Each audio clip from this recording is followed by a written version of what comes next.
Welcome to Samba Samba. Enjoy the video. In this video, I will explain how to change oil on a Dodge Charger RT. First, park your car on a level surface and allow the engine to cool down for at least 30 minutes. Gather all your necessary tools, including a 13mm wrench, an oil filter wrench, and a drain pan. Make sure you have 7 quarts of the correct 0W40 synthetic motor oil and a new oil filter ready. Safety first, so consider wearing gloves and eye protection. Now, let's get that old oil out. Safely raise your Dodge Charger using a jack and secure it with jack stands. Locate the oil drain plug on the bottom of the oil pan. Position your drain pan directly underneath the plug to catch all the used oil. Using your 13mm wrench, carefully loosen and remove the drain plug.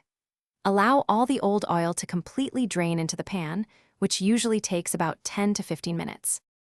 Once the old oil has drained, replace the drain plug with a new washer and tighten it firmly. Next, locate the old oil filter, usually near the front of the engine.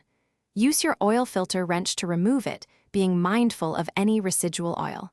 Apply a thin layer of new oil to the gasket of your new filter before screwing it on by hand until snug. Finally, carefully pour 7 quarts of fresh 0W40 synthetic motor oil into the engine's oil fill cap.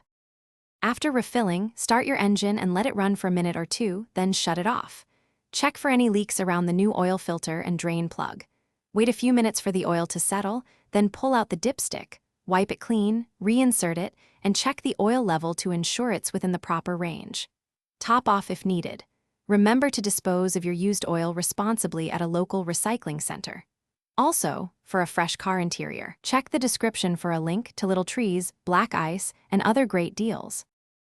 Thanks for watching. Consider subscribing if we helped you.